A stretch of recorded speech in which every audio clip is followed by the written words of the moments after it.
चलिए next lecture हमारा probability जो है, जिसके अंदर में क्यूब और डाइस के जो क्वेश्चंस हमारे रह गए थे उनके बारे में डिस्कस करेंगे हम।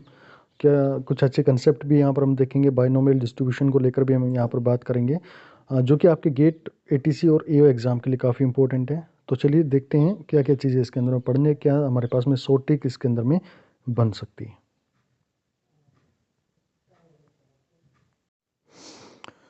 तो पिछला जो लेक्चर था उसके अंदर में आप लोगों ने देख लिया था कि कैसे हमें अपने क्वेश्चंस को अप्रोच करना होता है और कैसे स्टेटमेंट्स को हमें पढ़ के अपने आंसर की तरफ में अप्रोच करनी चाहिए। आज हम बात करेंगे कि लेवल 2 कॉइन बेस्ड जो हमारे पास में क्वेश्चंस होते हैं, जिसके अंदर में थोड़ा सा लेवल बढ़ जाता है और उनको सोल्व करने के लिए हमें बाइनोमियल डिस्ट्रीब्यूशंस का यूज़ करना होता है। मैनुअली हम चीज़ों को करके नहीं देख सकते, तो बाइनोमियल डिस्ट्रीब्यूशन उसके अंदर बहुत ही सिंपल तरीका होता है इन क्वेश्चंस को अप्रोच करने का। और ये कब यूज़ करते हैं? जब हमारे पास में मोर देन 3 इवेंट्स आ जाएं, तो उस तरह से हम इनको यूज़ करके चलेंगे। देखो, फॉर्मूला आप लोगों को पहले पता होना चाहिए कि इसके अंदर में यूज़ क्या करना होता है। इसके अंदर में हम यूज़ करेंगे कॉम्बिनेशंस का। कॉम्बिनेशन का मतलब ये होता है कि आपने कहा कि भी मेरे पास में एक हेड आ जाए, दो हेड आ जाए, तीन हेड आ जाए, तो हम क्या करेंगे, इनकी पहले तो इसकी प्रोबेबिलिटी जो है उसको निकालेंगे, इसकी प्रोबेबिलिटी उसको निकालेंगे, इसकी प्रोबेबिलिटी उसको निकालेंगे, और सभी को हम क्या कर देते हैं उसके अंदर में सम अप कर देते हैं। यानी कि हमें क्या निकालना होता है उसके अंदर में, एक तरह का कॉम्बिनेशन हम उसका निकाल लेते हैं। तो जहां पर भी इस तरह के कॉम्बिनेशन होते हैं, जैसे आप लोग को बोल दिया गया कि ग्रेटर देन 3 नंबर एक डाइस के ऊपर में कब आ सकता है, ठीक है, तो ग्रेटर देन 3 निकालने की जो पॉसिबिलिटी है किस किस की हो सकती है, या तो 3 होगा, 4 होगा, 5 होगा या 6 होगा। ये डाइस के अंदर में ये तो नंबर मिल सकते हैं।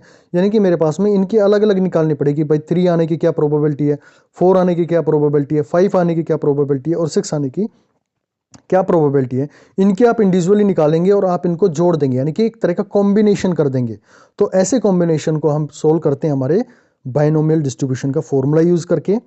तो इसका आप अप्रोच समझ लो कि क्या हमारे पास में इसका होता है। तो ये लिखा जाता है कि एन मेरे पास में जो फॉर्मूला देखो, कॉम्बिनेशन सी, ऊपर लिखा जाता है नंबर ऑफ अटेम्प्ट्स एन, और आर मेरे पास में होता है रिक्वायर्ड नंबर ऑफ आउटकम, यानी कि मुझे कितने रिक्वायरमेंट आउटकम है। यानी कि मुझे 2 बार जो हेड चाहिए, 3 बार हेड चाहिए, क्या हमारे पास में क्वेश्चन की रिक्वायरमेंट है, तो वो आर होता है। पी मेरे पास में होता है कि मैं जो अटेम्प्ट ले रहा हूं, जैसे मैंने हेड और जो एक कॉइन टॉस किया, तो जो मेरे को चाहिए, यानी कि हेड मेरे को चाहिए, तो हेड के आने की पॉसिबिलिटी क्या है, यानी उसकी प्रोबेबिलिटी क्या है। यानी आप कहोगे कि मेरे पास में पी है, वो प्रोबेबिलिटी ऑफ सक्सेस है, मैं कितना अपनी जो मेरे को रिक्वायरमेंट है वो मैं सक्सीड हो रहा हूं या नहीं हो रहा हूं। और क्यू मेरे पास में होता है कि जो प्रोबेबिलिटी ऑफ फेलियर है। अब कॉइन का केस लेंगे तो कॉइन के केस के अंदर में दोनों 1/2 ही होती है, क्योंकि आप हेड आ रहा है तब भी आपके पास में प्रोबेबिलिटी 1/2 है, और हेड नहीं आने की प्रोबेबिलिटी भी आपके पास में 1/2 है। क्यों? कि आप उसको 1 - 2 से डिवाइड कर देते हैं, 1 में से माइनस कर देंगे तो आपके पास में सेम आने वाली चीज़ें। तो ये चीज़ें समझेंगे, आपको यहाँ पर कंसेप्ट समझ में आना चाहिए कि क्यों मेरे पास में होगा, कितना उसका फेलियर के चांसेस है। ओके, कॉइन की जब मैं डाइस की बात करूं तो 6 नंबर है, मैंने कहा कि 1 आने की पॉसिबिलिटी आपके पास में 1/6 है, और 1 नहीं आने की पॉसिबिलिटी, तो आप इसको 1 में से माइनस करेंगे, दैट विल बी 1/6, और ये आपके पास में 5/6 आ गया। यानी कि क्यू की वैल्यू मेरे पास में 5/6 होगी और पी की वैल्यू मेरे पास में 1/6 हो गया भाई। ओके, ऊपर मेरे पास में अगेन वो लिखना है, पी की पावर में क्या जाएगा, जो रिक्वायर्ड नंबर ऑफ आउटकम है मेरे पास में, 3 हेड है, 4 हेड है, या कुछ भी मेरे को रिक्वायरमेंट है वो, और ये यहाँ पर क्या आएगा मेरे पास में n-r आप लोगों को रिप्रेजेंट करना है क्यू के ऊपर में, यानी कि प्रोबेबिलिटी ऑफ फेलियर की। आर हमारे पास में आने की है, और n-r जो आप लोगों ने टॉस किया है तो उसके अंदर से n-r आप लोग के नहीं आने की प्रोबेबिलिटी है। चलिए, इसके जो कुछ टाइप्स होती हैं इसके अंदर में बाइनोमियल डिस्ट्रीब्यूशन को लेके, जो कि हम पढ़ेंगे स्टेट्स के अंदर में, लेकिन आप लोग थोड़ा सा इसका एक आइडिया ले लो। 3 बहुत इंपॉर्टेंट टर्म इसके अंदर में यूज करते हैं। मीन जब भी निकालना होता है किसी बाइनोमियल डिस्ट्रीब्यूशन का यूज करके, तो एन पी होता है। एन आप लोगों को समझ में आया कि नंबर ऑफ अटेम्प्ट्स कितने मेरे पास में होते हैं, या टोटल ऑफ आउटकम कितने होते हैं, या सैंपल स्पेस के बारे में बात कर लेते हैं। वेरिएंस निकलता है, एन मेरे पास में total number of outcome, P probability of success, और क्यू मेरे पास में प्रोबेबिलिटी ऑफ फेलियर। जब आप इनको तीनों को मल्टीप्लाई कर देंगे तो वेरिएंस से रिप्रेजेंट करेंगे। स्टैंडर्ड डेविएशन मेरे पास में जब निकल के आएगा तो वेरिएंस का हम अंडर रूट ले लेते हैं, यानी कि एन पी क्यू तीनों को मल्टीप्लिकेशन करेंगे और इसके ऊपर में रूट लगा देंगे, तो आपके पास में स्टैंडर्ड डेविएशन आ जाएगा। चलिए क्वेश्चन के ऊपर लेकर बात करते हैं। Fair coin is tossed independently 4 times. तो देखो, केसेस जो हमारे पास में बढ़ गए हैं, 3 से 4 केस हो गए, तो हम कोशिश करेंगे इसके अंदर में बाइनोमियल डिस्ट्रीब्यूशन का यूज करने की।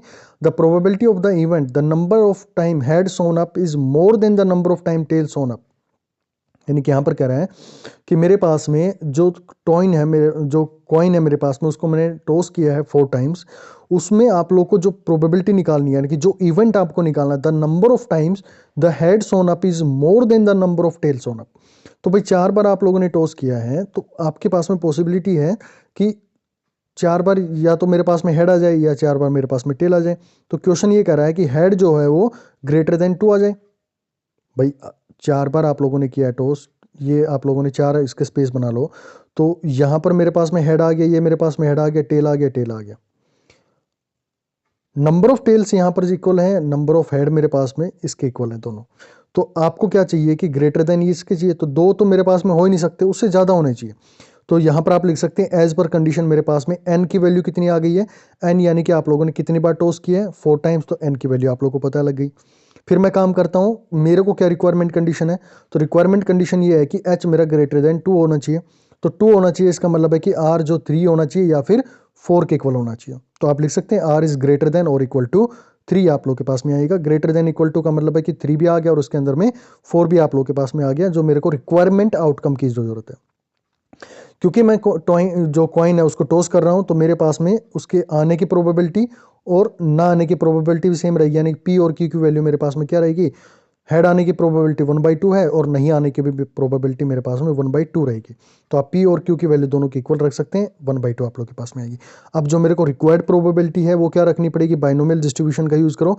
पहला कौन सा केस यूज़ करेंगे, पहला हम केस यूज़ करेंगे r इजकल टू 3 का, फिर हम केस यूज़ करेंगे r इजकल टू 4 का, और जब भी इस तरह का और का हमारे पास में आ जाता है तो हम उसके अंदर में सम का यूज़ करके चलते हैं। तो या पहले ये और फिर हम 4 के लिए यूज़ करेंगे। तो ये इसको सिंपल करने का थोड़ा सा आप कॉम्बिनेशन का तरीका मैं आप लोगों को बता देता हूँ कि जब भी हमारे पास में कोई सिलेक्शन करना होता है, ये हम सिलेक्शन ही तो कर रहे हैं, या तो 3 आए या 4 आए, तो उस केस के अंदर में हमेशा और हमेशा आप लोग को कॉम्बिनेशन यूज़ करना है। और जब भी आपको अरेंजमेंट यूज़ करना जाए, अरेंजमेंट जब आप क्वेश्चन आएंगे वहाँ पर डिस्कस करेंगे, तो अरेंजमेंट के अंदर में आपको परम्यूटेशन का यूज़ करना है। ये फॉर्मूला आप लोग याद रख लेना। इसको कैसे अप्रोच करते हैं, जो भी हमारे पास में नंबर ऑफ टाइम्स शुरू हुई है या फिर जो भी हमारे पास में n है उसका फैक्टोरियल इसके न्यूमरेटर में, डिनोमिनेटर में क्या करना है, इन दोनों का माइनस कर देना है, n और r का माइनस करना है, नंबर ऑफ जो मेरे पास में रिक्वायरमेंट है, जो आउटकम है उसको n माइनस r का फैक्टोरियल, और इसके साथ में मल्टीप्लिकेशन होता है r फैक्टोरियल का। ओके, जो मेरे पास में नीचे इसके सी के नीचे लगा हुआ है। उसी तरह से जब परम्यूटेशन की हम बात करेंगे, जब अरेंजमेंट को लेकर हम बात करेंगे, तो अरेंजमेंट में केवल और केवल ये होता है कि ऊपर आप लोग जो n है उसका फैक्टोरियल और नीचे इन दोनों का माइनस आप लोग लगा के उसका फैक्टोरियल निकालेंगे, तो वहाँ पर अरेंजमेंट होगा। दोनों में चेंज क्या जाता है कि यहाँ पर खाली ये वैल्यू रहेगी और यहाँ पर ये r का फैक्टोरियल और इसके साथ में जुड़ जाता है। तो कुछ स्टैंडर्ड वैल्यूज़ भी होती हैं जो कि आप लोगों को ध्यान में रखनी चाहिए इसके अंदर में। जैसे पहले केस की बात कर रहा हूँ, तो पहले केस मैंने क्या लिया, पहला केस मैंने r इजकल टू 3 का उठाया भाई। तो r इजकल टू 3 का उठाएंगे तो अभी आ जाओ मेरे जो बेसिक फॉर्मूला था, बेसिक फॉर्मूला में क्या कहता है कि आपको कॉम्बिनेशन यूज़ करना है, N C R P R Q N minus R use करना है। चलो भाई, तो ये बताओ मेरे पास में नंबर ऑफ टाइम्स कितने हैं, 4 टाइम्स था, तो मैंने एन की वैल्यू 4 रख दी है। मेरे को रिक्वायरमेंट पहली किसके लिए, मैं 3 के लिए बात कर रहा हूँ क्योंकि कॉम्बिनेशन के बारे में बात कर रहे हैं या सिलेक्शन के बारे में बात कर रहे हैं, तो आर की वैल्यू मेरे पास में 3 आ गई है। फिर क्या लिखना होता है, पी लिखना होता है, पी आप लोगों ने लिखा 1/2, और कितने नंबर ऑफ आउटकम मेरे को रिक्वायरमेंट है 3, तो 3 आप लोगों ने इसकी पावर में डाल दिया। फिर क्या करना है मेरे को, जो नहीं आने की प्रोबेबिलिटी 1/2 हो गई है, क्योंकि कॉइन के केसेस में दोनों सेम होती है, 1/2 आ गई है, तो 1/2 आ गया। और यहाँ पर क्या लिखते हो, n माइनस आर आप लोग लिखते हैं, बिल्कुल n माइनस आर आप लोगों ने कर दिया, दैट इज इक्वल टू 1, क्योंकि 4 मेरे पास में आने की थी और 3 मेरे को रिक्वायरमेंट थी, तो 4 minus 3 that is equal to 1 आ गई। ये तो होगी कहानी किसकी, 3 की भाई। अब क्योंकि 4 भी मेरे को आना है, ठीक है ना, उससे ज़्यादा वाले में 4 भी आ रहा है, तो 4 के लिए क्या करोगे, 4c4 1/2 4 और 1/2 का पावर मेरे पास में 0 हो जाएगा। अब इसको सोल्व करेंगे आप लोग, तो या तो इस फॉर्मूले से डायरेक्टली आप इसको सोल्व करके देख लो, या फिर आप लोग थोड़ा सा ये भी समझ सकते हैं कि 4c3 जो होता है ना, 4c3 होता है, इसकी वैल्यू हमेशा क्या रहेगी मेरे पास में, 4c1 के नाम से भी आप इसको रिप्रेजेंट कर सकते हैं, ठीक है। या फिर इसका जो रिजल्ट आने वाला है वो आप लोग के पास में 4 रिजल्ट आएगा, 4 और उसकी पावर 1 जब यहाँ पर कम होती है तो उसका वैल्यू मेरे पास में 4 बन के आएगा, यानी कि जो इसका n बना हुआ है वही वैल्यू मेरे पास में आती है। और जब 4c4 होता है मेरे पास में, तो उसकी वैल्यू हमेशा और हमेशा मेरे पास में 1 आती है, यानी कि ये n और r की वैल्यू अगर आप लोगों के पास में सेम होगी। ये शॉर्ट ट्रिक आपको बता रहा हूँ मैं, ये हमेशा क्या रहेगी, मेरे पास में 1 वैल्यू होगी, या फिर आप इस फॉर्मूले का यूज़ करके भी इसको सोल्व कर सकते हैं, रिजल्ट आप लोगों के पास में सेम आएगा। आप अपना एक स्टेप यहाँ पर बचा सकते हैं कि जब भी एक पावर कम होगी तो आप उसका रिजल्ट आपके पास में एज इट इज जो n होगा, और दोनों के पास में सेम होगी तो उसका रिजल्ट मेरे पास में कॉम्बिनेशन का 1 निकल के आएगा। अब इनकी वैल्यूज़ को आपको पुट करना है, सिंपल कैलकुलेशन, आप लोगों के पास में जो रिजल्ट आएगा दैट इज़ 5/16 आएगा। अब अगर आप लोग ये अप्रोच यूज़ नहीं करते तो आप लोग इसके एक एक कॉम्बिनेशन बनाते हुए चले जाओ। 4 टाइम्स आप लोगों ने किया तो इसके नंबर ऑफ जो मेरे पास में 16 जो मैनुअल केसेस बनेंगे, तो 16 केसेस को आप सोल्व करते चलते तो बहुत टाइम इसके अंदर में कंज्यूम हो जाता है। अब ये पहला क्वेश्चन आप लोग को करवाया, थोड़ा सा लेंथी लगा होगा, लेकिन आगे चीज़ें और ईजी होती चली जाएंगी। चलिए नेक्स्ट क्वेश्चन की हम बात करते हैं, जिसके अंदर में बोला गया कि an unbiased coin is tossed 5 time, यानी कि केस बढ़ गए हैं तो मेरे पास में जाहिर सी बात है कि मुझे क्या यूज़ करना पड़ेगा, इसके अंदर में बाइनोमियल डिस्ट्रीब्यूशन का यूज़ करना पड़ेगा। The outcome of each toss is either A head और ए टोल और ए टेल मेरे पास में, यानी कि जब भी मेरे पास में यहाँ पर और का जब भी आ जाता है ना ऑप्शन, और जब भी आ जाए तो उसके अंदर में हमें कोशिश यही करनी होती है कि हमें उसके अंदर में कॉम्बिनेशन के बारे में बात कर रहा है, वो या तो हेड होगा या फिर मेरे पास में टेल होगा। The probability of getting at least 1 head, यानी कि कम से कम एक हेड आने की प्रोबेबिलिटी के बारे में बात कर रहे हैं। चलो भाई शुरुआत करते हैं। एन मेरे को पता लग गया, एन यानी कि कितनी बार टॉस किया, 5 टाइम, तो एन की वैल्यू पता लगी। पी और क्यू की वैल्यू आप लोगों को पता ही है कि मेरे पास में 1/2 बनने वाली है। भाई क्यों बनने वाली है, क्योंकि कॉइन के अंदर में पॉसिबिलिटी आने की भी 1/2 और ना आने की भी मेरे पास में 1/2 मेरे पास में बनी होती है। ठीक है, अब मेरे को सीधा फॉर्मूला लगाना है, यानी कि आर के ऊपर में बात करनी है। तो इसने कहा the probability of getting at least 1 head, यानी कि आर जो है ना वो ग्रेटर देन और इक्वल टू 1 होना चाहिए। भाई ग्रेटर देन 1 होगा तो एटलीस्ट का अभी पिछले लेक्चर के अंदर में मैंने बताया था कि जो भी वैल्यू है वो तो होगी होगी, उसके साथ में उसके मैक्सिमम जो केसेस आ सकते हैं, भाई मेरे पास में एक बार हेड आ जाए, 2 बार आ जाए, 3 बार, 4 बार, 5 बार, यानी कि 5 बार मैंने टॉस किया और 5 बार मेरे पास में कॉइन जो है वो निकल कर आ गया है। ठीक है, तो ये मेरे पास में एटलीस्ट हो गया।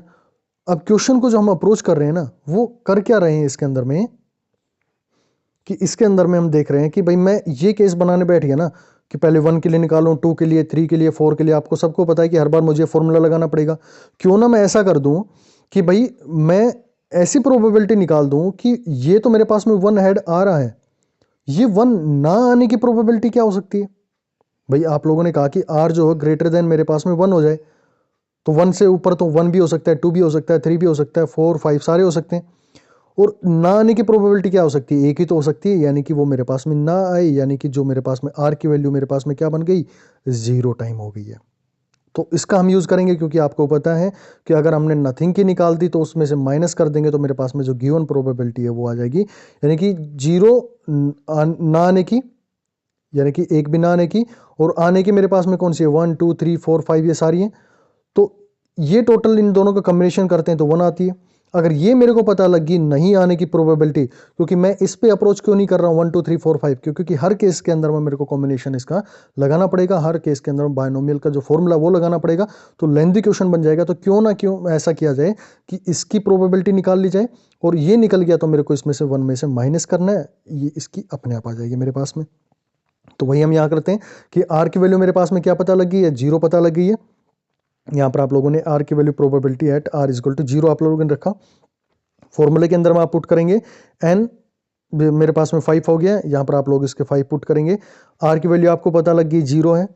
पी मेरे पास में प्रोबेबिलिटी ऑफ आउटकम यानी कि जो आने की है दैट इज 1/2, ना आने की यानी कि फेलियर की वो मेरे पास में 1/2।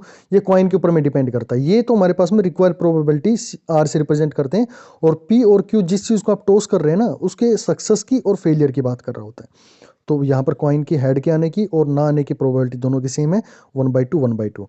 तो एक बार भी नहीं आएगा तो मेरे पास में 0 हो गया। n माइनस आर यानी कि मेरे पास में 5 टाइम हो गया। इसको सोल्व करेंगे क्योंकि 1 में से मेरे को माइनस करनी है। अभी आपको जो चीज़ समझाई वही है ये।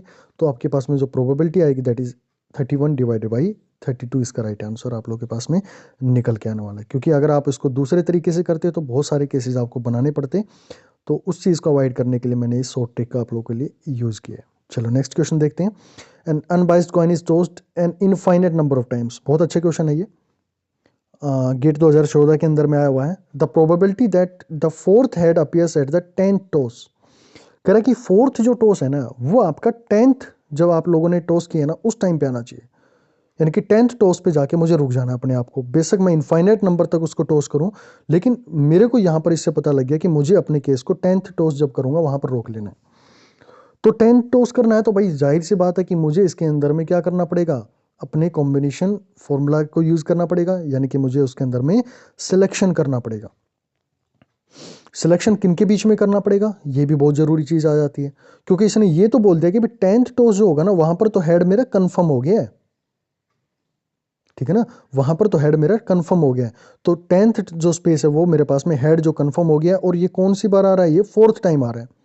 तो बाकी बचे मेरे पास में 9 केसेस। इस क्वेश्चन को बहुत अच्छे से समझना। अब जो पॉइंट बताने जा रहा हूं, ये जो बाकी के 9 केस बच गए ना भाई, आपको यहां पर क्या चेक करनी है, यहां पर आपको पॉसिबिलिटी चेक करनी है, यानी कि सिलेक्शन करना है किसका, हेड का। कितनी बार और आना चाहिए यहाँ पर, क्योंकि चौथी बार आ रहा है, 4th टाइम मेरे पास में आ रहा है, तो यहाँ कहीं ना कहीं ये 3 बार हेड यहाँ पर आ चुका है। तो 3 बार हेड आएगा तभी मेरे पास में 10th जो टॉस होगा वो मेरे पास में कन्फर्मली एक हेड होगा, जो कि इन्होंने क्वेश्चन के अंदर में दिया है, और वो 4th नंबर का होगा। तो यहाँ पर जो आपको सिलेक्शन करना है वो केवल और केवल 1 to 9 नंबर तक करना है। 10th को तो यूज ही नहीं करना आप लोगों को, यानी कि टोटल केसेस आप लोगों के पास में क्या बन गए, 9 बच। तो इसके अंदर में हम क्या करेंगे, अब कॉम्बिनेशन करके देखेंगे और क्या सिलेक्शन कर सकते हैं। पिछले जो 9 टॉस हैं उसके अंदर में हमें क्या चाहिए, 3 हेड चाहिए, क्योंकि 4th हमारे पास में ऑलरेडी यहाँ पर डिस्कस हो चुका है। चलो भाई इसके कॉम्बिनेशन करना शुरू करते हैं, यानी कि number of N time, number of outcome कितने हो गए मेरे पास में, 9 हो गए। उसके अंदर में मेरे को जो सिलेक्शन चाहिए, यानी कि आर की वैल्यू मेरे पास में 3 हो गई है। Now put down these values in the formula of the binomial distribution. तो यहाँ पर बाइनोमियल डिस्ट्रीब्यूशन के अंदर में आप लोग रखेंगे 9C3, क्योंकि केवल 9 के लिए हम सिलेक्शन चाहिए। तो 1/2 मेरे पास में p की वैल्यू आ गई है, और q की वैल्यू मेरे पास में 1/2 आ गई है। Now put down the value r and n minus r। तो यहाँ पर आप लोग इसकी वैल्यू रखेंगे। हाँ, 10th जो मेरे पास में था वो ऑलरेडी फिक्स था, तो वो मेरे साथ में इसके साथ में मल्टीप्लिकेशन में चला जाता है, यानी कि 9 केसेज ये हो गए, और 10th केस मेरे पास में ये हो गया 1/2 उसके साथ में मल्टीप्लिकेशन में चला जाएगा। आप इसको सोल्व करेंगे, जो भी हमारे पास में कॉम्बिनेशन को सोल्व करने का फॉर्मूला आप लोगों को बताया गया था उसके थ्रू, और आप लोगों के पास में आंसर आएगा। यहाँ से सोल्व करेंगे, दैट विल बी 0.082 आप लोगों के पास में आंसर आने वाला है। जो समझने वाली चीज़ वो यहाँ पर दी थी कि 10th इसके अंदर में आप लोगों को फिक्स पोजीशन बता दी गई है कि 4th हेड आएगा, यानी कि जो 3 और बच गए वो 3 कहाँ पर मिल सकते हैं मेरे को, पिछले 9 के अंदर में। तो इन 9 के अंदर में मुझे सिलेक्शन करना है कि कैसे और कहाँ पर मेरे पास में प्रोबेबिलिटी है कि ये 3 आ सके, किस किस के बीच में से, 3 हेड और 6 टेल के अंदर में से। तो यहाँ पर आप लोगों ने लगाया फॉर्मूला, क्योंकि बाइनोमियल डिस्ट्रीब्यूशन है, क्योंकि नंबर ऑफ केसेस मेरे पास में 9 रह गए हैं, तो मुझे बाइनोमियल डिस्ट्रीब्यूशन यहाँ पर लगाना पड़ेगा, और इसको सोल्व करके यहाँ पर मेरे पास में रिजल्ट आ जाएगा। चलिए गेट 2018 में इसी तरह का क्वेश्चन आया हुआ था, उसी के ऊपर हम बात कर लेते हैं, जिसमें कह रहा है consider sequence of tossing a fair coin where the outcome of tosses are independent. वो एक दूसरे से इंडिपेंडेंट है। The probability of getting head for the 3rd time in the 5th toss. तो समझ में आई चीज़ कि 5th टॉस में हमारा हेड कंफर्म हो गया, यानी कि 5th टाइम पे हमारा कौन सा हेड आ गया, वो 3रा हेड आ गया। तो ये तो मेरे लिए सीक्वेंस बिल्कुल कंप्लीट हो गई है, और इंडिपेंडेंट है ये। तो इंडिपेंडेंट है कि मुझे मतलब इनका मल्टीप्लिकेशन करना पड़ेगा, ठीक है ना, मल्टीप्लिकेशन इनका करना पड़ेगा जब भी इंडिपेंडेंट मेरे पास में शो कर देता है। तो यहाँ पर देखो, पिछले जो 4 टॉसेस पिछले के अंदर में भी इंडिपेंडेंट था, वहाँ पे डेफिनेशन में दिया नहीं गया था क्वेश्चन के अंदर में, लेकिन आप लोगों ने मल्टीप्लिकेशन किया था, वो भी इंडिपेंडेंट फॉर्मेशन ही होती है हमारे पास, ठीक है। तो पिछले जो 4 टॉस हो गए, तो 4 टॉस में मुझे अब क्या रिक्वायरमेंट है, 3rd टाइम मेरा हेड यहाँ पर आ चुका है। तो यहाँ पर मुझे पिछले 4 के अंदर में सिलेक्शन करना है किसका, वहाँ पर रह गई मेरे पास में 2 हेड और 2 मेरे पास में टेल आने चाहिए, ठीक है ना। यानी कि पिछली जो 4 के टॉसेस के बीच की जो प्रोबेबिलिटी है कि आपके पास में जो रिक्वायरमेंट है दैट इज इक्वल टू 2, यानी कि 2 टाइम आपके पास में हेड आना चाहिए, ठीक है। तो आप लोग इस फॉर्मूले को लगाएं, बाइनोमियल डिस्ट्रीब्यूशन के जो फॉर्मूला था बिल्कुल एज इट इज सेम जो पिछला क्वेश्चन था वो वैल्यू है। वैल्यू यहाँ पर चेंज हो गई है, तरीका वही रहेगा आप लोग का। 5th ऐड था उसकी पोजीशन बिल्कुल फिक्स है, उसको आप इसके साथ में मल्टीप्लाई कर देंगे, और ये 4 के बीच में जो सिलेक्शन था वो आप लोगों ने किया, इसके लिए आपने BD यानी कि बाइनोमियल डिस्ट्रीब्यूशन लगाया, उसको यहाँ से सोल्व कर देंगे। And after solving the combination formula you will get the answer 3/16 आप लोग को यहाँ पर मिलने वाला है, ठीक है। तो आप लोग इस तरह से क्वेश्चन को अप्रोच कर सकते हैं। चलिए नेक्स्ट क्वेश्चन की बात कर लेते हैं। गेट 2008 में आया हुआ क्वेश्चन है, coin is tossed 4 time, what is the probability of getting head exactly 3 times. तो यहाँ पर आप लोगों से पूछ लिया गया कि 3 टाइम आपके पास में मिलनी चाहिए प्रोबेबिलिटी जो हेड के आनी चाहिए। सिंपल सा क्वेश्चन है, 4 टाइम आप लोग को मिलना चाहिए, एन आपके पास में 4 हो गया। क्या चाहिए आपको, आर कितने टाइम चाहिए, रिक्वायर प्रोबेबिलिटी क्या है, गेटिंग हेड है ना, कितनी बार, एग्जैक्टली 3, यानी आपके पास में आर की वैल्यू 3 आ गई है। बाकी बचा क्या हमारे फॉर्मूले में, पी और आर की क्यू की वैल्यू, पी और क्यू क्योंकि कॉइन के अंदर में 1/2 हमेशा होती है, तो 1/2 आप लोग के पास में मिल गया। डायरेक्टली वैल्यूज़ को पुट करेंगे जो हमारे पास में कॉम्बिनेशन का फॉर्मूला है। ये क्वेश्चन हमने शायद जो सिंपल हमारे पास में तरीके थे, जो मैनुअली तरीके से हम करते थे, उससे भी हमने इसको अप्रोच किया था और यहाँ से भी इसको अप्रोच करके आप देख सकते हैं। तो आपके पास में जो रिजल्ट आएगा कॉम्बिनेशन का, आपको फॉर्मूला बताया था मैंने कि जब भी यहाँ पर एक पावर कम आ जाती है, 4C3 होता है, तो इसका रिजल्ट जो n होता है वही हमारे पास में दैट इज़ 4, और इंटू में जो यहाँ पर बच गया वो हमारे पास में 1/2 इंटू में की पावर 4 आ गई है। इसको सोल्व आउट करेंगे and you will get the answer 1/4। तो यहाँ से आप लोग को आंसर जो मिलने वाला है दैट इज़ 1/4 आप लोग को मिलने वाला है। तो भाई जितने भी केसेस थे हमारे पास में कॉइन से रिलेटेड, चाहे वो हमारे पास में एडवांस लेवल पर रहा हो या फिर मेरे पास में बेसिक लेवल पर रहा हो, यानी कि एडवांस में जिसमें हमें बाइनोमियल डिस्ट्रीब्यूशन यूज़ करना हो, या फिर सिंपल जो मैनुअली हम जिनको यूज़ करके अप्रोच कर सकते हैं, वो सारे यहाँ पर कवर करवा दिए गए हैं। अब जो हमारे पास में नेक्स्ट बनने वाला है, जो नेक्स्ट कैटेगरी यहाँ पर हम डिस्कस कर रहे हैं, वो हम डिस्कस करेंगे भाई हमारे पास में डाइस को लेकर। तो डाइस का आप लोग को समझ में आना चाहिए कि हमारे पास में पहली चीज़ तो सैम्पल स्पेस क्या होता है। तो सैम्पल स्पेस इसके अंदर में जो भी एक डाइस होती है उसके अंदर में 6 नंबर होते हैं। तो 6 नंबर जो उसके हैं वही मेरे पास में एक सैम्पल स्पेस होगा। इसी के अंदर में यही दायरा होना चाहिए मेरा आगे सोचने का कि मुझे इसके अंदर में क्या क्या चीज़ें निकालनी पड़ेंगी।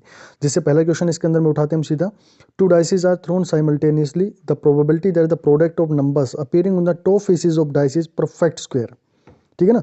जो जो मेरे पास में डाइस बनी है, तो ये कह रहा है कि आप लोगों ने 2 डाइस फेंकी, तो 2 डाइस फेंकने के बाद में आपने देखा यहाँ पे कुछ नंबर आया और यहाँ पर कुछ नंबर आया, तो इन दोनों का मल्टीप्लिकेशन अगर करें तो जो मेरे को रिक्वायर्ड है वो मेरे पास में क्या होना चाहिए, इन दोनों का मल्टीप्लिकेशन जो हो वो एक परफेक्ट स्क्वायर बनना चाहिए। यानी कि मेरी ये रिक्वायरमेंट हो गई है। चीज़ें यहाँ पर भी हम इसी फॉर्मूला से शुरू करेंगे। तो पहला केस, पहली डाइस होगी उसका मेरे पास में सैम्पल स्पेस कितना होगा, 1 2 3 4 5 अप टू 6। सेकंड मेरे पास में होगा उसका भी 6 तक नंबर रहेंगे। तो ये पहली डाइस का है और ये सेकंड डाइस का है।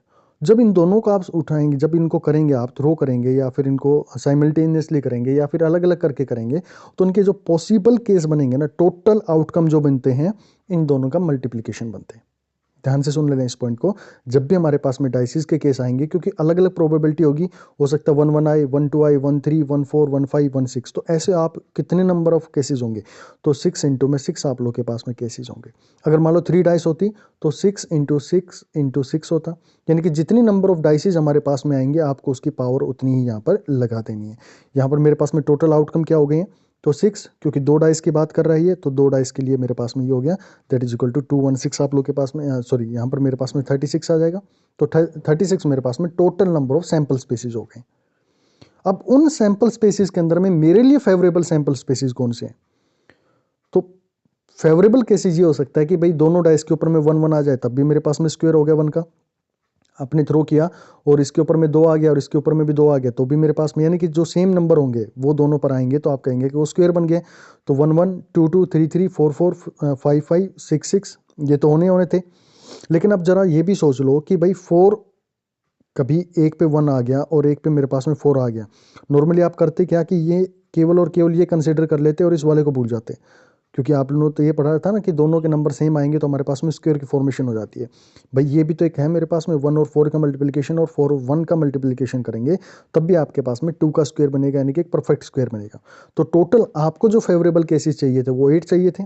अब क्वेश्चन में बचा क्या, कुछ नहीं, टोटल केसेस आपको पता लग गया, फॉर्मूला प्रोबेबिलिटी ऑफ इवेंट निकालने का, एन यानी कि फेवरेबल जो भी आपको चाहिए था इवेंट वो डिवाइडेड बाई जितने आप लोगों के पास में सैंपल स्पेस था। तो सैंपल स्पेस आप लोगों ने दोनों को थ्रो किया, वो मिला 36। रिक्वायर प्रोबेबिलिटी यानी कि फेवरेबल केस आपको पास में कितने मिले, उसमें से 8 मिले, तो 8 divided by 36 that will be 2/9 आप लोग के पास में आंसर आ जाएगा। तो इस तरह से आप इनके डाइस के क्वेश्चंस को इस तरह से अप्रोच कर सकते हैं जो हमारे पास में क्यूब या डाइस बने होते हैं। चलो नेक्स्ट हमारे पास में 3 fair cubical dices are thrown simultaneously, the probability that all 3 dices have the same number on the faces shown up, यानी कि तीनों डाइसेस के ऊपर में सेम हमारे पास में फेसेस आ जाएं, यानी कि सेम नंबर आ जाए। तो 3 डाइस हैं भाई, तो 3 डाइस को लेकर हमारे पास में कितनी पॉसिबिलिटी बन सकती है, तो आप लोगों ने थ्रो किया, करते गए और अभी बताया था कि जितनी डाइस है उसके आप लोग को क्या कर देना, 6 नंबर का उसके साथ में क्यूब कर देंगे, 2 होंगे तो 2 कर देंगे, 4 होंगे तो 4 कर देंगे, यानी कि टोटल नंबर ऑफ आपके पास में आउट केसेस बन गए। यानी कि सैंपल स्पेस आपको लोगों को मिल गया कितना, ये मिल गया मेरे पास में। अब फेवरेबल केसेस मेरे को ढूंढने, तो फेवरेबल केसेस अब यहाँ से पढ़ना शुरू करो, क्वेश्चन में हमेशा पहला जो काम करना होता है ना, वो आप लोगों को सैंपल स्पेस ढूंढने का करना होता है, और दूसरा आप लोगों को प्रोबेबिलिटी जिस चीज़ के लिए निकालनी है, फेवरेबल के लिए निकालनी है, तो उसके बारे में सोचने की ज़रूरत होती है। तो मैंने सैंपल स्पेस अपना सोच लिया, फेवरेबल केसेज आ जाओ। तो फेवरेबल केसेज जो कंडीशन देगा उसके ऊपर में काम करना है। कंडीशन इसने दी है कि all 3 dices have the same number of faces on up. तो सेम नंबर होना चाहिए, यानी कि 1 1 1 तीनों पे, 2 2 2 3 3 3 4 4 4 5 5 5 6 6 6। क्या इसके अलावा कोई नंबर बन सकता है मेरे लिए फेवरेबल? नहीं बन सकता। तो यही मेरे पास में क्या हो गए, total number of favourable cases हो गए। कितने हो गए मेरे पास में? 6 हो गए। तो अब फॉर्मूला अपना वही सेम लगा, और रिक्वायर्ड प्रोबेबिलिटी क्या होती है? Number of favourable cases divided by total space मेरे पास में आ गया। तो 6 डिवाइडेड बाई 6 क्यूब मेरे पास में आंसर आएगा, और इसको सोल्व करेंगे तो 1/36 आप लोगों को मिलने वाला है। चलो नेक्स्ट क्वेश्चन देखते हैं। Two players A and B alternately keep rolling a fair dice. The person to get a 6 first, यानी कह रहा है कि जो पहले 6 पाएगा विन द गेम, वो गेम जीत जाएगा। The probability that A wins the game is, तो A गेम जीत जाए इसकी प्रोबेबिलिटी क्या होगी? और ये भी कहा गया है कि इसके अंदर में कि A ने गेम स्टार्ट किया भाई, ठीक है। 2 प्लेयर हैं, वो खेल रहे हैं, और डाइस को वो क्या कर रहे हैं? उछाल रहे हैं, और जो पहली बार 6 पा जाएगा वो गेम जीत जाएगा। और ए ने भाई गेम को स्टार्ट किया है, तो ए ने गेम को स्टार्ट किया, तो चलो भाई उसको जिताने की कोशिश करते हैं। तो पहला केस ये है कि भाई ए ने उछाला, और ए को पहले जो रिक्वायर्ड केस था वो मिल गया, यानी कि 6 मिल गया, तो यहीं पर उसका गेम खत्म हो गया, यानी कि वो जीत गया। अब मान लो ऐसा नहीं हुआ होता, तो ए ने उछाला 6 नहीं आया, बी ने उछाला 6 नहीं आया, और ए ने उछाला, तो भाई उसके पास में क्या आ गया? 6 आ गया, क्योंकि ए के ऊपर में काम कर रहे हैं ना, कि प्रोबेबिलिटी ए विन, ए को जिताना में, तो ए को तो तभी जीत जाएगा ना जब ये मेरे पास में दूसरे केस में बी हारा होगा, यानी उसको 6 नहीं मिला होगा। बिल्कुल, ये केस हो गया।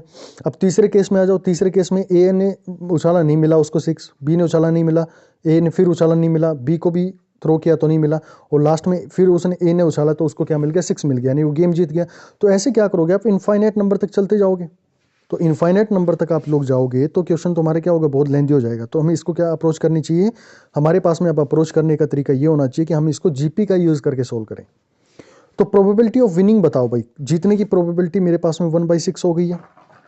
अगर ये जीतने की है तो हारने की कितनी होगी? यानी कि नहीं मिल रहा उसको, तो कितना मिल सकता है? 1 में से माइनस कर दो, दैट विल बी 5/6 हो गई। यानी कि प्रोबेबिलिटी ऑफ विनिंग मेरे पास में 1/6 है, और लूजिंग मेरे पास में 5/6 है। क्योंकि मेरे पास में ये दोनों क्या कर रहे हैं? प्लस की फॉर्मेशन में आ रहे हैं, तो हम क्या करेंगे? इनके साथ में इनकी मल्टीप्लिकेशन करते हुए निकल जाएंगे।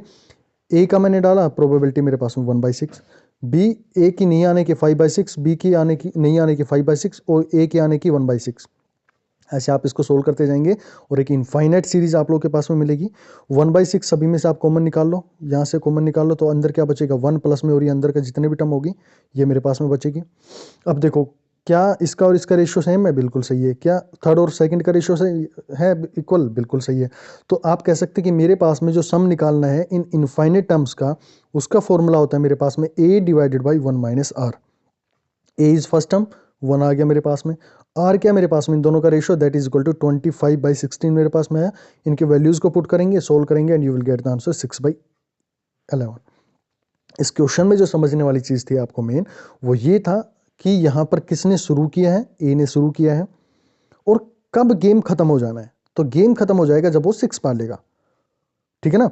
हम यहाँ पर बी को क्यों नहीं जिता रहे? क्योंकि बी को जिता दिया तो हमारी जो सफिशिएंट कंडीशन हमसे पूछी गई है ना, उसको यहाँ पर प्रोबेबिलिटी के अंदर में ए है, उसको कॉन्ट्राडिक्ट कर रही है, और हमने निकाल दी अगर बी की, तो वो फिर हमारे पास में रिक्वायरमेंट, जो रिक्वायर्ड प्रोबेबिलिटी वो नहीं मिलने वाली, अदर देन रिक्वायर्ड मिल जाएगी। तो इसलिए मुझे ए को जिताने के लिए सारे केसेस यहाँ पर चलाने पड़ते हैं, क्योंकि उन्होंने बोला भी है ना कि अल्टरनेटली कर रहे हैं, तो पहले ए चलेगा, फिर बी, फिर ए, फिर बी, ए बी, इस तरह से कंटिन्यूसली चलते रहेंगे। तो इसीलिए इस क्वेश्चन को बहुत अच्छे से समझना भाई, अच्छा क्वेश्चन है। चलो नेक्स्ट क्वेश्चन हम बात कर लेते हैं। गेट 2014 के अंदर में आया हुआ क्वेश्चन है ये, जिसमें बोला गया कि 4 fair 6 sided dices are rolled, the probability that the sum of the result being 22। ये कह रहा है कि उनका रिजल्ट जो आए, प्रोबेबिलिटी जो सम आए उनका 22 आ जाए, उसकी प्रोबेबिलिटी इसने दी है x/1296।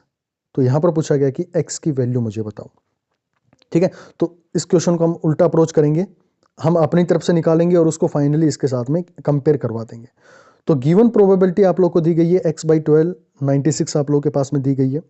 तो इसको सोल्व करो कि मेरे पास में इनका सम क्या हो सकता है, यानी कि इनको जब मैं 24 आ जाए चारों डाइस के ऊपर में सम, तो पहला केस ये हो सकता है 6 6 6 एंड 4। दूसरा ये अरेंजमेंट हो सकता है, तीसरा ये और फोर्थ ये। यही 4 अरेंजमेंट मेरे पास में हो सकते हैं जब मैं क्या बात करना चाह रहा हूँ इनको, जब मेरे पास में सम 22 आ जाए। इसके अलावा तो नहीं बन सकता 6 का यूज़ करके। दूसरा केस ये बन सकते हैं कि एक पे 6 6 5 5 आई, इनकी पॉसिबिलिटी ये हो सकती है ये मेरे पास में आ जाए, ये बन जाए, ये बन जाए, ये वाला और ये वाला। यानी कि टोटल आप ये अरेंजमेंट जो हो गए मेरे पास में, total number of favourable cases मेरे पास में 10 हो गए। और टोटल मेरे पास में कितने बन जाएंगे इसके, क्योंकि 4 डाइस है मेरे पास में, तो आपको बताया था कि जितने डाइस हैं उससे आप लोग मल्टीप्लाई इसका पावर लगा देंगे तो आपके पास में favourable cases, sorry total number of cases आ जाएंगे, यानी कि सैंपल स्पेस आ जाएगा। तो इसको पूरे को सैंपल स्पेस को कंपेयर करेंगे 1296, 6 की पावर 4 जो होती है 1296 आएगा। और इसको आप जो गिवन प्रोबेबिलिटी उससे कंपेयर करेंगे तो यहाँ से आप लोग को आंसर मिल जाएगा, that is x equal to 10 आप लोग को मिल जाएगा। ठीक है, अब ये तो था भाई हमारे पास में लॉन्ग मेथड।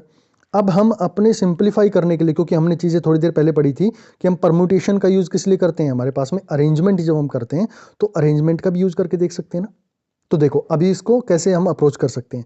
तो पहली जो मेरे पास में बनी थी, पहला जो मेरे पास में है वो 6 6 6 एंड 4 है मेरे पास में। तो इस नंबर को मैं उठाया मैंने। अब देखो यहाँ पर इसकी परम्यूटेशन क्या करनी है, आपको 4 नंबर है और 4 तरीके से उनको क्या करना होगा, यहाँ पर आप लोग के पास में उनको अरेंजमेंट करना है। तो अरेंजमेंट करेंगे तो ये मेरे पास में होगी टोटल नंबर इसका फैक्टोरियल, और नीचे इसके डिनोमिनेटर में वो लिखे जाते हैं जो रिपीटिंग हो रहे हैं, यानी कि बार बार जो रिपीट हो रहे हैं उसका फैक्टोरियल आपको लिखना होता है। तो यहाँ पर आप लोग नीचे लिखेंगे 3 फैक्टोरियल की 6 है वो 3 बार रिपीट हुआ है, तो 3 फैक्टोरियल यहाँ पर इसको आप लिखेंगे तो ये आपके पास में आंसर आएगा। यानी कि टोटल अरेंजमेंट इसको करने के मेरे पास में 4 वेज हो गए। अब अगला अरेंजमेंट कौन सा था, आप इसको करना है 6 6 5 5 को। तो इसके अंदर में आप लोग करेंगे इसको सोल्व, तो ऊपर तो क्या आएगा, जितने नंबर ऑफ मेरे पास में केसेस हैं, यानी कि मेरे पास में टोटल नंबर ऑफ 4 डिजिट्स हैं। अब इसमें रिपीट कौन कौन से हो रहे हैं, 6 मेरे पास में 2 रिपीट हो रहा है तो 2 फैक्टोरियल हो गया। फिर 5 जो है मेरे पास में 2 बार रिपीट हो रहा है, means I have to put down 2 factorial for the 5। आप इसको सोल्व करेंगे, फैक्टोरियल आप लोग को करना आता ही होगा, नहीं आता है तो मैं आप लोग को बता देता हूँ। जैसे 4 फैक्टोरियल लिख दिया ना, तो उसको सोल्व करने का तरीका होता है 4 3 2 1, बस यहाँ तक आपको 1 तक चलना होता है इसके लिए। ठीक है ना। अब मान लो 5 लिख दिया तो इसके आगे 5 मल्टीप्लाई कर दो, 6 फैक्टोरियल कर दिया तो 6 फैक्टोरियल कर दो, ऐसे आप कंटिन्यूशन में इसको मल्टीप्लिकेशन करते हुए चलते हैं। तो वही चीज़ें यहाँ पर इसके साथ में रिप्रेजेंट करेंगे। तो टोटल केस क्या बनेंगे, यहाँ से आपके पास में 4 केस आ गए, यहाँ से आपके पास में 6 वेज आ गए, यानी कि टोटल आप लोग के पास में इनके अरेंजमेंट कितने हो गए, 6 + 4 that is equal to 10 factorial, sorry 10 cases हो गए। और टोटल नंबर ऑफ केसेज मेरे पास में 6 4 हो गए, सारी चीज़ वही बन गई है 10 डिवाइडेड बाई 6 की power 4 and it is equal to x by 1296, और ये दोनों इक्वल होते हैं। तो x की वैल्यू मेरे पास में क्या आ गई है, 10 मेरे पास में आंसर आ गया। ठीक है, तो ये भाई इस तरह से क्वेश्चंस को आप अप्रोच कर सकते हैं परम्यूटेशन का यूज़ करके, क्योंकि यहाँ पर डिजिट जो थी ना उनके हम अरेंजमेंट के बारे में बात कर रहे हैं, कॉम्बिनेशन के बारे में बात नहीं कर रहे हैं। यहाँ पर हम अरेंजमेंट के बारे में बात कर रहे हैं कि ये डिजिट ऐसे भी हो सकती है, ये डिजिट ऐसे भी हो सकती है, तो हम उनके लिए परमुटेशन का यूज़ करते हैं। और परमुटेशन में ये होता है कि ऊपर तो आएगा हमारे पास में जितने नंबर होंगे, और नीचे वो डिजिट्स लिखे जाएंगे जो रिपीट हो रही है, कितने नंबर ऑफ टाइम्स हमारे पास में रिपीट हो गई। चलो भाई नेक्स्ट हम क्वेश्चन की बात कर लेते हैं। If a dice is tossed 2 times, the probability that the second toss result in a value that is higher than the first toss, यानी कि जब हम टॉस कर रहे हैं तो अगली जो दूसरा आए, दूसरी जो डाइस आए उसके अंदर में मेरे पास में क्या हो जाए, जो पहला टॉस हुआ है उससे ज़्यादा अमाउंट में या हायर अमाउंट मेरे पास में आ जाए। तो इसकी क्या क्या पॉसिबिलिटी हो सकती हैं, क्योंकि एक ही डाइस को फेंका गया है तो हम ये केस मान के चल सकते हैं कि हमारे पास में 2 डाइस को लेकर बात कर रहे हैं, एक ही डाइस को 2 बार इसने उछाला है ना, तो 2 डाइस का केस बन गया मेरे पास में। एक बार ये पहली डाइस पहली बार जब उछाला वो केस, और दूसरी बार जो उछाला वो दूसरी डाइस के लिए हम मान के चलते हैं, बेशक हमारे पास में एक ही डाइस को उछाल रहा हो, साइमल्टेनियसली नहीं उछाला उसने, पहले उसको उछाला और इसको दोबारा ये उछाला। तो इन दोनों केसेस को हमें कंपेयर करना है कि इस डाइस के ऊपर में नंबर इस वाले से ज़्यादा आ जाए। ठीक है, तो क्या क्या पॉसिबिलिटी बन सकती हैं, टोटल आउटकम यानी कि सैंपल स्पेस मेरे पास में क्या हो गया 36 हो गया। अब जो फेवरेबल केसेस मेरे को चाहिए वो क्या है, क्वेश्चन अब पढ़ना शुरू करो। The probability that the second toss result in the value that is higher than the first toss, जो मेरे पास में सेकंड टॉस है वो मेरे पास में फर्स्ट टॉस से हायर आ जाए। ठीक है, तो ये देखो क्या हो सकता है, पहले पे 1 दूसरे पे 2 आ जाए, 1 अगले पे 3 आ जाए, 1 अगले पे 4 1 फिर अगले पे 5 1 और 6। फिर दूसरा केस 2 3 2 4 2 5 2 6, उसी तरह से 3 का आप केस लेके चलो, 3 वाले केस हो गए, एक पे 4 आए तो ये केस हो गया, एक पे 5 आए तो ये केसेस होंगे, यानी कि टोटल मेरे पास आप इन केसेस को गिनेंगे तो टोटल नंबर ऑफ केसेस मेरे पास में 15 हो गए। तो 15 यहाँ पर आपके पास में मिल गया है। टोटल आपके पास में फेवरेबल केसेस मिल गए हैं NF और टोटल मेरे पास में सैंपल स्पेस मेरे को मिल गया, कितने थे, 36 थे। समझने वाली चीज़ थी कि मेरे को एक ही जो डाइस है उसको यहाँ पर 2 बार उछाला है, तो इन दोनों को कंपैरिजन में कर रहा है, तो मेरे लिए ये एक सेपरेट डाइस के रूप में काम करेगा और ये मेरे लिए केस एक सेपरेट डाइस के रूप में काम करेगा। तो टोटल स्पेस इनका क्या आ जाएगा मेरे पास में, इनका स्क्वायर बन के मेरे पास आ जाएगा। तो आप लोग इसको सोल्व करेंगे तो 15/36 is the right answer of this question. ठीक है, तो ये भाई यहाँ पर मैं जो क्यूब है वो खत्म हो गई है। तो क्यूब के जितने भी क्वेश्चंस थे वो यहाँ पर आप अब लगाओ भाई, जितने भी आप लोग के आए हुए हैं, आपको कंसेप्ट समझ में आ गया होगा। जो कॉइन था उसके भी सारे केसेस यहाँ पर कवर हो गए हैं। अब नेक्स्ट जो हमारे पास में आएगा उसके अंदर हम बात करेंगे डाइस को लेकर। डाइस के साथ साथ में हम पढ़ेंगे जो हमारे पास में कार्ड्स होते हैं, सफलिंग ऑफ कार्ड्स, या फिर जो भी चीज़ें होती हैं उनके ऊपर में डिस्कस करेंगे। फिर कुछ हायर लेवल के हमारे पास में जो स्टैटिस्टिक्स जो होती है उसके अंदर में, उनके ऊपर में हम चीज़ों को डिस्कस करते हुए चलेंगे। ठीक है, बाकी चीज़ें भाई सारी आप लोग को डिस्क्रिप्शन बॉक्स में मिल जाएंगी। जो नंबर है, व्हाट्सअप नंबर है, या फिर जहाँ पर भी आपको पीडीएफ फाइल्स या फिर प्रैक्टिस शीट्स के लिए जहाँ पर मटेरियल मिल रहा है वो सारा मिल जाएगा। नंबर मैं आप लोगों को फिर बता देता हूँ, 9416878402। इस नंबर पे आप क्वेरी अपनी डाल के पूछ सकते हैं कि आप प्रोसीजर हैं उस ग्रुप को ज्वाइन करने का। चलिए मिलते हैं फिर नेक्स्ट क्लास के अंदर में, जिसके अंदर में हम डाइस और बहुत इंपॉर्टेंट टॉपिक कार्ड्स के ऊपर में प्रोबेबिलिटी को सीखेंगे।